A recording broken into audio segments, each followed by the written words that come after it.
Friends, we just got out of the movie that's based on this book, Hunger Games, The Ballad of Songbirds and Snakes. All right, welcome. Hello. It is me, Amanda. This movie was long. This is one of the longest movies I've seen in a while. And we watched Oppenheimer, and that was a long movie. But it wasn't a long movie because it didn't feel long. This felt really long. But not in a way where I don't know. A lot of people are saying this movie is boring, apparently. I didn't find it boring. Did you find it boring? It definitely had dragged. It definitely dragged in moments. Yeah, it dragged at moments. But I think a lot of that also has to do with the fact that they changed some stuff from the book, and there's moments where they were like, we're gonna do a whole bit about this, and it was like, this really is more relevant if you've read the book, because they didn't build the other beats that you need for that scene to be as long as it was, if that makes sense.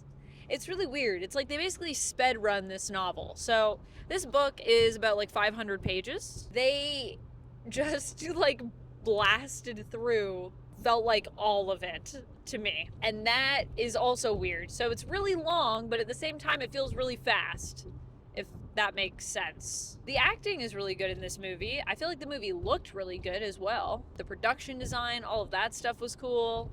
But there are some choices that they made that were different from the book that I just feel weren't as strong as the text is.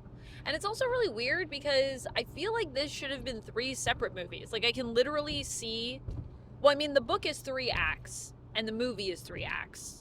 And literally it will come up and say part 1, part 2, part 3. I feel like each part should have just been its own film. I don't know why we didn't do that, because I feel like that would have been best. I guess they probably didn't do it. My guess is because they didn't trust the source material. But the book is good. The story is good. But the way that it plays out, just the pacing is kind of, that needs work. And I also feel like a lot of things are happening. I mean, it is the Hunger Games, so obviously there's a lot of loss in this story. I don't think that's a spoiler. If you've seen the Hunger Games, if you've seen Battle Royale, which obviously all stories like this are inspired by, I think. I don't know for sure. I'd have to ask Suzanne Collins, but I'm just guessing. Then you will know there's a lot of loss. And I think because there's so much of that, it would be better if it was broken up so that we actually got invested in the characters more. That being said, there is a lot of cool stuff in here. Viola Davis as Dr. Gall just steals every freaking scene she's in. She is so good. Holy moly, she's so good. And you can tell she's also having so much fun. I love when you get to play someone that's evil and crazy and you watch actors that are just like, this is great. This is such a good time. You know who else looked like they had fun? Jason Schwartzman. As, what was his name? Lucky? The announcer guy? Yeah. Something like Lucifer Lucky or something like that. He needs no introduction. He needs no introduction. The weatherman, who is also the host of the Hunger Games.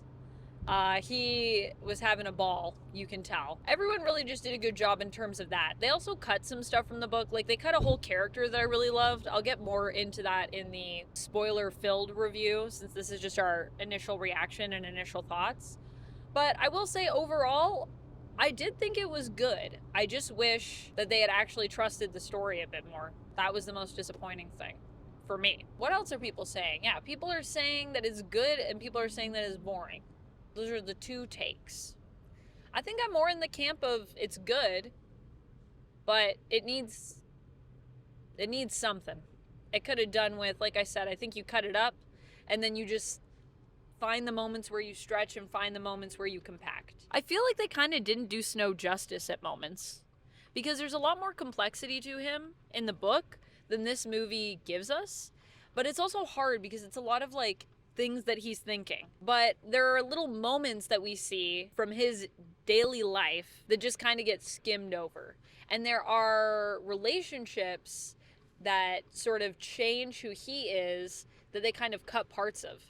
So there's not as much impact, I guess, with some of these characters and their connection to Snow. However, I think the transformation from someone that, you know, is just like a kid to the person that we're going to see become the president in the Hunger Games series, that is this evil mastermind. That is a cool transformation.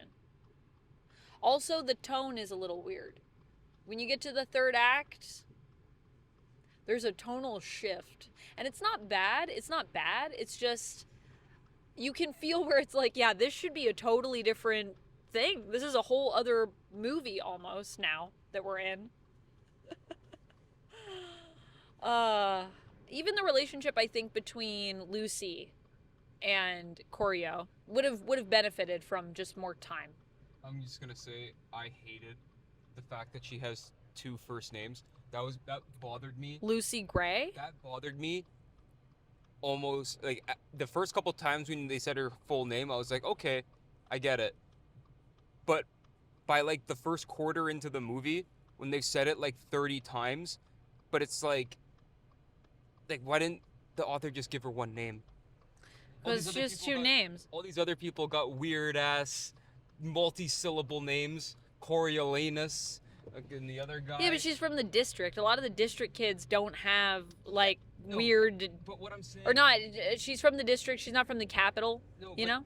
All I'm trying to say is things feel really off when there's a really tense situation and the guy has to go, hey, we gotta be careful, Lucy Gray. Hey, don't go over there, Lucy Gray. Okay. Well, it's an interesting insight that you've provided us with, Duck. Thank you. Duck does not like 2 names. If you have 2 first names, you're dead to him. That's what I'm learning here. I guess I'm lucky that we don't use my middle name. Otherwise, I'd be the first one to go in his Hunger Games, I think. I'd be out. You're not making it to the Hunger Games. You're not even making it. Yeah, I mean, I think the story overall for this book and the idea of exploring like the character of Snow is really cool. And I think that's why overall my feeling about the movie is that I think it was good and there's a lot of promising stuff in it. But ultimately, I'm just kind of left feeling disappointed just because, I don't know, I wanted there to be more. Like I said, it feels weird because it's really long. Even though it's only like 2.5 hours, right? 240. 240. It feels like it's over 3 hours long. It feels long. It feels long. Yeah. We both watched Oppenheimer twice, and I think watching that back to back would feel faster than this movie. I agree with you. I agree. But I think the other thing that was cool about it is, you know what it made me want to do? It made me want to watch the Hunger Games again. So I might have to go back and rewatch it. Because now I want to see what happens next, even though that happened before in terms of when it was released. Yeah, I think that's pretty much my thoughts on it without getting into spoilers. A lot of the stuff I want to talk about is like specific moments, but I don't want to spoil anything for anyone. So I'll just say I think it's cool. I think it's interesting. Do I think you need to go to see it in the theaters? Maybe if you are a big Hunger Games fan. I'm going to say if you're a Hunger Games fan, you might want to go just to see it with other fans because you could feel some of the like tension in the movie theater, and that was pretty cool. And everyone was talking after. You could tell like everyone was like, "Oh my god, Hunger Games." So I like that. What do you think? Do you think people need to see it in the theater? I agree with you. If you're a fan of the Hunger Games, See it. See it. It's definitely fun. I mean, it explores the lore. Some of it is very on the nose. Oh yeah. But that's like I said because they cut stuff. Like yeah, but I just mean that doesn't excuse it. It's still like you look at the camera and you go, "Remember Katniss?" Yes. And then they look we away remember. and they go back to the scene. It's like that level of member berries. It would be less, I think, like I said, if they cut it up. Because then it wouldn't be so much all at once. It's a lot.